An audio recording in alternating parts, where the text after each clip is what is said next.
성탄절이라서 그런지 많은 분들이 오늘 교회가 가득 찼습니다. 말씀 나누기 전에 옆에 분들과 한번 성탄의 인사를 함께 기쁘게 나눠주시기 바랍니다. 성탄을 축하합니다. 성탄 축하합니다. 네, 고맙습니다.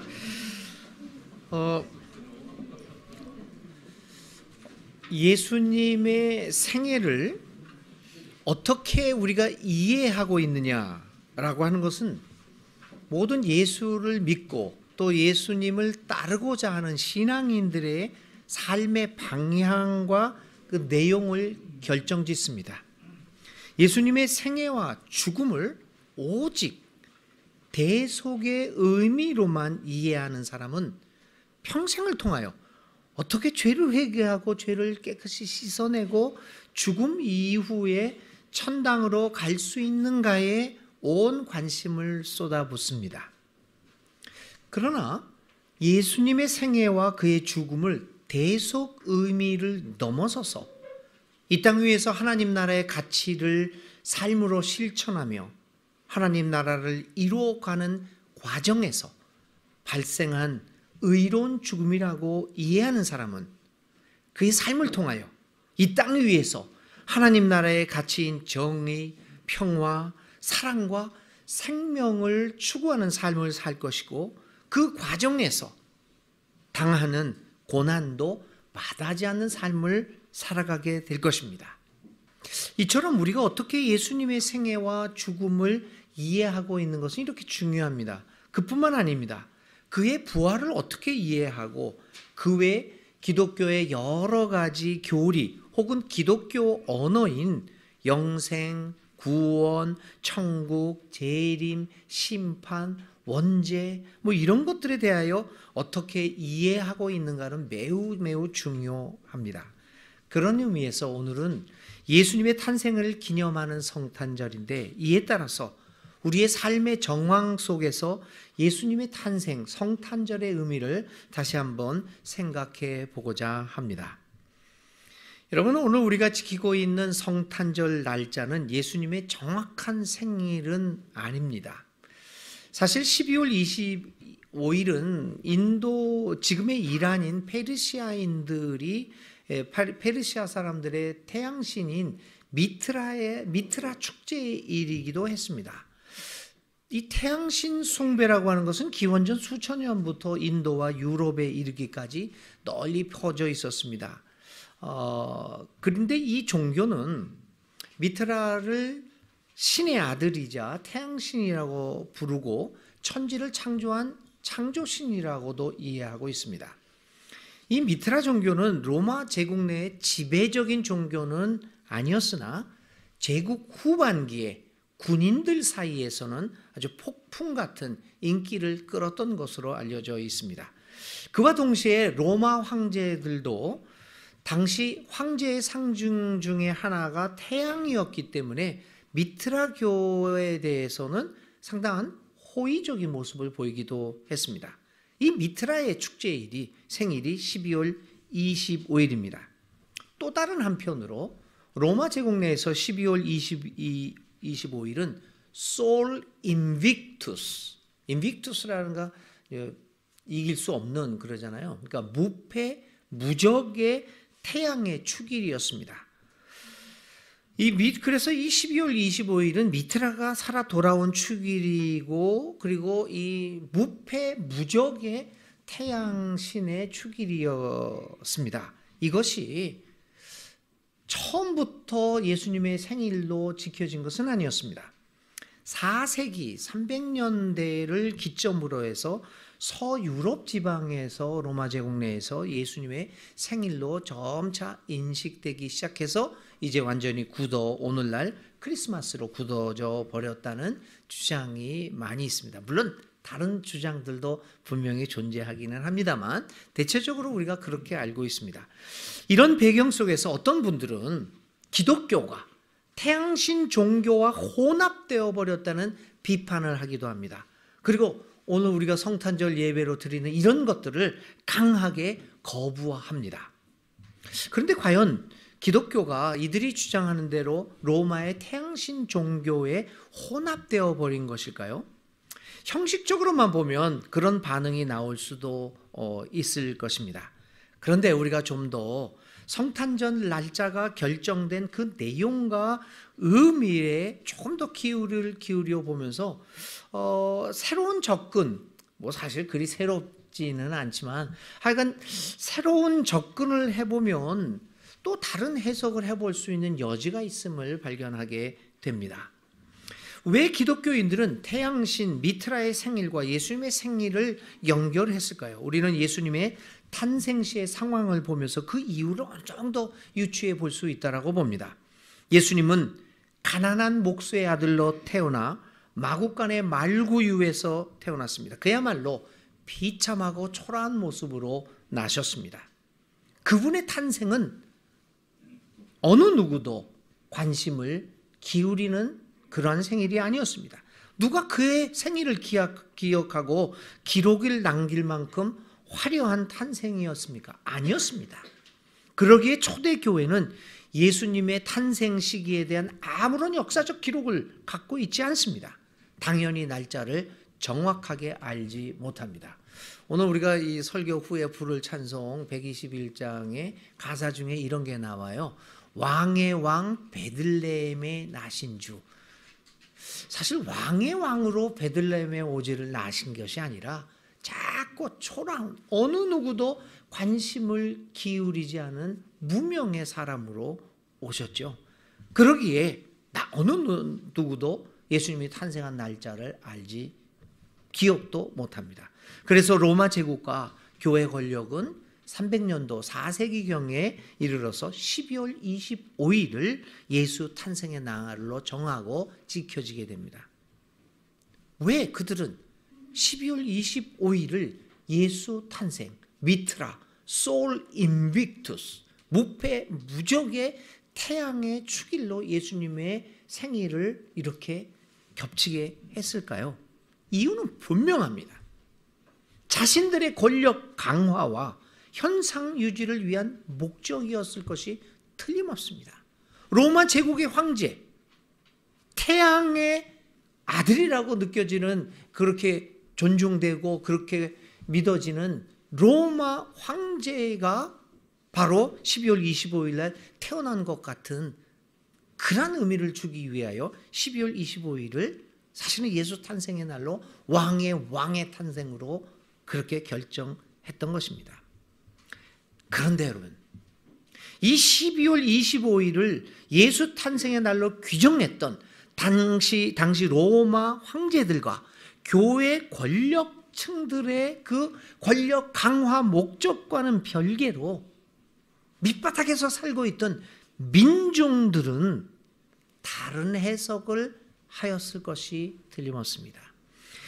이 민중들에게는 태양신의 축일이 기독교 예수 그리스도의 생일로 변경되는 것을 보면서 다른 감정과 해석을 가졌을 것이라고 저는 생각해 봅니다. 그리고 그것은 로마 제국과 교회의 권력이 바라는 것과는 정반대의 이해였으며 해석이었습니다. 민중들은 예수 탄생일을 미트라의 생일과 일치시키는 현상을 보면서 오히려 초라한 예수가 화려한 태양신 종교를 향하여 도전장을 내민 것으로 받아들였을 것입니다. 가난하고 초라하게 태어난, 왕의 왕으로 태어나지 않은 초라하게 태어난 예수 탄생의 모습이 백마가 끄는 전차에 올라타 빛나는 은창을 들고 각종 무기가 둘려있는 금 갑옷에 미트라신 태양신을 전복시키고 있다라고 민중들은 받아들였습니다. 그런 의미에서 칼과 총, 금의 화려함에 눌려있던 민중들은 로마 제국의 군인들이 신봉하는 태양신 숭배의 날을 마을 구유에서 태어난 하나님의 아들 인간 예수의 탄생을 기념하는 날로 바꾸자고 했던 것이 아닐까요? 민중들은 칼과 창으로 세계를 정복하고자 하는 태양신 종교를 향하여 사랑과 섬김으로 세상을 하나 되게 만드는 예수 사랑의 승리 선포를 거기서 보지 않았을까요? 화려함과 강한 힘으로 인한 정복이 아니라 사랑의 약함으로 세상을 구원하는 예수를 보고자 하지 않았을까요? 만일 그렇다면 그것은 가치의 전복이었습니다. 예수의 탄생은 총과 칼의 강압적이고 폭압적인 폭력의 힘을 사랑과 섬김 그리고 서로 돌봄의 힘으로 뒤집어 놓습니다. 전복시킵니다. 그것이 이사야 예언자가 말했던 칼이 보습으로 창이 낫으로 바뀌는 사건이 아니겠습니까? 그것이 예수 탄생일의 의미가 아니겠습니까? 만일 그렇다면 태양신의 주기를 예수 탄생의 날로 바꾼 것은 로마 제국과 교회 권력층에게는 위험한 일이 아닐 수 없습니다. 왕의 왕으로 오신 예수가 아니라 작고 초라한 모습으로 민중의 모습으로 오신 예수는 로마 제국과 교회 권력층에게 큰 위협이 되고 있었습니다. 결국 예수 탄생일은 태양신을 섬기는 로마 제국을 향하여 도전장을 던졌던 것입니다. 이런 의미에서 오늘 우리에게 예수 탄생은 어떤 의미로 받아들여지고 있습니까? 무엇보다 우리는 태양신 종교를 향해 도전장을 내밀었고 결국 강력한 태양신으로 대변되는 당시 세계의 가치관을 전복시켰던 예수님 탄생일 사건의 의미를 깊게 생각해 보아야 합니다. 그런데 오늘 우리 기독교는 혹시 태양신을 향하여 승리를 선포했던 그 태양신을 전복시켰던 성탄절의 의미를 오랜 세월이 흐른 지금 또다시 향락과 화려함과 왕의 왕이라고 하는 그 강한 권력을 추구하는 태양신 종교에 의해서 오히려 우리 기독교가 점령을 당하고 있는 것은 아닌지 한번 깊게 성탄절에 생각해 보아야 할 것입니다. 성탄절의 의미가 사랑과 섬김을 위해 초라한 말구유에 탄생하신 예수님과는 전혀 관련이 없는 것으로 변하고 또 기독교도 태양신 미트라처럼 백마의 은창을 들고 강력한 힘으로 세상을 정복해 보겠다는 욕심을 내보이고 있는 것은 아닌지 진지하게 살펴보아야 합니다. 예수님의 탄생은 오늘의 크리스마스의 화려함과는 다르게 매우 초라하고 볼 것이 없었습니다. 그리고 자신과 같이 화려하지 않게 태어난 그리고 자신의 생일마저 추가받지 못하고 기억하지도 못하는 많은 사람을 사람답게 살도록 다시 말하면 구원하기 위해 세상에 내려와 십자가에 달리셨습니다. 오늘 성서 정과 중 하나인 시편 98편은 1절에서 새 노래로 주님께 찬송하여라. 주님은 기적을 일으키시는 분이다. 그 오른손과 그 거룩한 팔로 구원을 베푸셨다라고 노래합니다. 주님은 기적을 베푸셨습니다. 권력자들의 강한 힘에 억눌려 지내던 가난한 사람들을 사람답지 못하게 살던 그들을 기적을 베풀어 사람답게 살게 하셨습니다. 그렇게 하시려고 우리 가운데 거하시고 구원을 베푸셨습니다. 사람답게 살지 못하던 이들에게 구원은 무엇이었습니까? 구원은 사람답게 살아가는 것으로 이해되었습니다. 이런 의미에서 예수 탄생은 우리에게 구원의 참뜻이 무엇인가 사람다운 삶의 회복임을 보여준 사건입니다.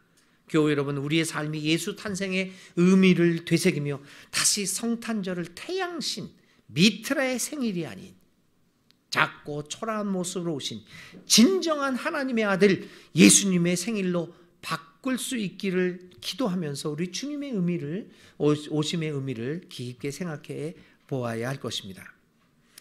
또 다른 성서 정가인 이사야서 52장 9절은 이렇게 얘기합니다. 너희 예루살렘의 황폐한 곳들아 함성을 터뜨려라. 함께 기뻐 외쳐라. 주님께서 당신의 백성을 위로하셨고 예루살렘을 속량하셨다. 구원하셨다. 이렇게 말합니다. 예수님의 탄생은 무엇을 의미합니까? 황폐한 곳에 사는 사람들로 기쁨의 환성을 외치도록 하는 탄생입니다. 예수님의 탄생은 황폐한 곳에 살아가는 사람들을 위로하시고 그들을 하나님이 구원하셨다는 의미이기 때문입니다. 저는 집에서 공간 세길로 매일 출근하기 위해서 매일 전철을 이용합니다. 뭐 걷고 기다리는 시간 하면 약 2시간 정도를 걸쳐서 이제 옵니다. 매일 아침 삼각지까지 오고 삼각지에서 6호선으로 갈아탑니다. 그래서 6호선 공동역에서 내려서 다시 5호선을 타고 서대문역으로 옵니다. 어느 날 삼각지역에서 내렸을 때 마침 휠체어를 탄 장애인들 지하철 타기 선전전이 벌어지고 있었습니다. 제 출근 시간하고는 턱을 맞아 떨어져요. 그날은 저도 좀 그 자리에서 머물러서 이 장애인들이 예산 마련을 촉구하면서 오래전부터 해오던 시위에 함께 그냥 이제 그 옆에 지켜서 있었습니다. 장애인들이 휠체어에 타고 또 충무로역으로 가면서 시민들에게 또 정부에게 시위를 하는 그런 선전전입니다. 전철을 타려고 하는 이 사람들, 그거를 막고자 하는 장애인이 그날 15명이 있었는데 경찰은 한 200명 정도가 있었던 것 같아요. 그 휠체어를 타려고 하는데 그걸 타지 못하게 전동차 아니에요. 그 여러 젊은 경찰들이 그걸 뒤로 빼고 그 가운데서 장애인들이 막 울고 울부짖는 막 소리를 칩니다. 막 우는 소리를 냅니다. 경찰들이 휩싸여서 어쩔 줄을 모릅니다. 거동이 불편한 이들이 외치는 소리를 직접 그 현장에서 들어보면 정말 가슴 아픈 소리입니다. 이들이 살아가는 삶의 자리는 정말 황폐합니다. 비장애인으로 살아가는 제가 도저히 알 수 없는 황폐함이 그들의 삶의 현장입니다. 그 황폐한 삶의 전장에서 그들은 함성, 외침을 하고 있었습니다. 이러한 황폐한 곳에 거주하는 사람들의 외침이 언젠가는 기쁨의 환생으로 변화되기 위하여, 그렇게 만들기 위하여 예수는 오늘도 이 땅으로 오십니다. 황폐한 곳에 오십니다. 황폐한 곳에 사람들 외침 안에 예수는 오십니다.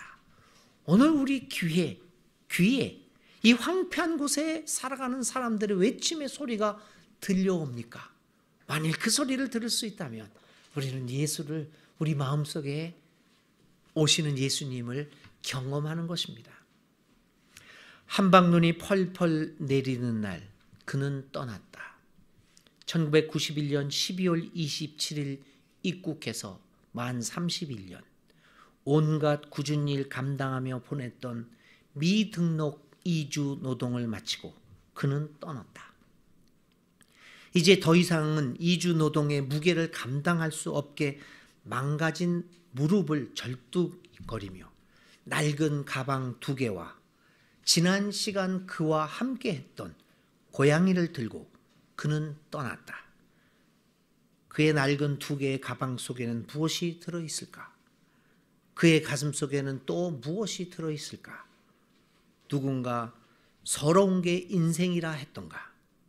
한국에서 미등록 노동자로 31년을 살고 이제 몸이 망가질 대로 망가져서 더 이상 노동을 할 수 없게 되어서 자기의 고향 필리핀으로 돌아간 이 미등록 31년 동안 미등록 노동자로 살아갔던 이 사람을 배웅했던 기장측 목사님이 남겼던 글입니다. 이 필리핀 노동자는 황폐한 곳에서 31년을 살았습니다. 그 31년 동안 살아가는 동안 우리 한국 교회는, 우리 예수를 따른다고 하는 우리들은 그 황폐한 삶의 자리에서 외쳐졌던 음성을 우리는 들었을까요? 그 황폐한 자리에서 외치는 이주 노동자들, 난민들, 노숙자들, 그리고 비정규직 노동자들의 황폐한 삶의 소리를 기쁨의 환성으로 바꾸기 위해 오늘도 예수님은 우리의 황폐한 삶의 자리로 오십니다.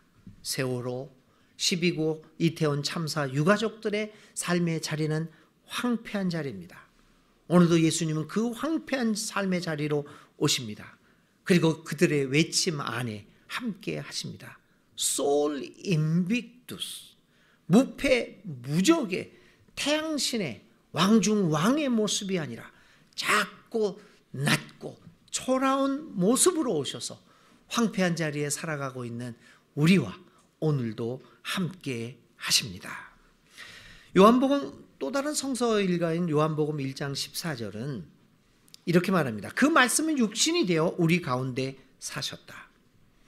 예수님의 탄생은 하나님이 멀리 계신 것이 아니라 우리와 함께 하신다는 것과 우리 안에 존재한다는 것을 의미합니다. 저는 지난 12월 20일 오후 6시 30분 3개 종교가 공동으로 개최한 국회 앞 농성장에서 개최된 기대회에 참석했습니다. 노조법 2조 3조 개정을 촉구하는 그 기도회였습니다. 국회 앞에 마련된 농성장은 공전만 계속되는 이 국회 상황을 주시하며 노동자들의 노조법 2, 3조 개정을 촉구하며 단식에 들어간 곳입니다. 여러분 기억하시죠? 대우노동자 하청연대 그 케이지에 갇혀 있었던 그분이 벌써 20일이 넘게 그분이 단식을 하고 있었습니다. 정말 황폐한 자리가 아닐 수 없습니다. 저는 그 자리에서 분명히 보았습니다. 예수가 그 농성장으로 오시는 모습을 보았습니다. 성탄의 사건을 저는 미리 그곳에서 경험합니다. 진정 하나님은 우리와 함께 하십니다. 2022년 NCCK 인권상 수상자 김혜진 위원장을 지난주 수요일 날 여의도 그 농성장 앞에서 다시 한번 만났습니다. 그녀에게 제가 물었어요. 위원장님, 사실 우리 교회가 여러분들하고 연대한다고 하지만 어떤 경우에는 그냥 무기력하게 기도에만 하고 뭐 직접적이고 구체적인 행동과 도움을 드리는 것 같지 않아서 저는 한 그 종교인으로서 무력함을 느낍니다. 이거 기도에 이런 것만 해서 뭐하나 무기력함을 느낍니다. 여러분에게 교회가 이렇게 연대하는 것이 얼마나 도움이 되는지 자괴감이 들 때도 있습니다. 이렇게 말했어요. 김혜진 님이 저에게 이렇게 답변합니다. 아닙니다.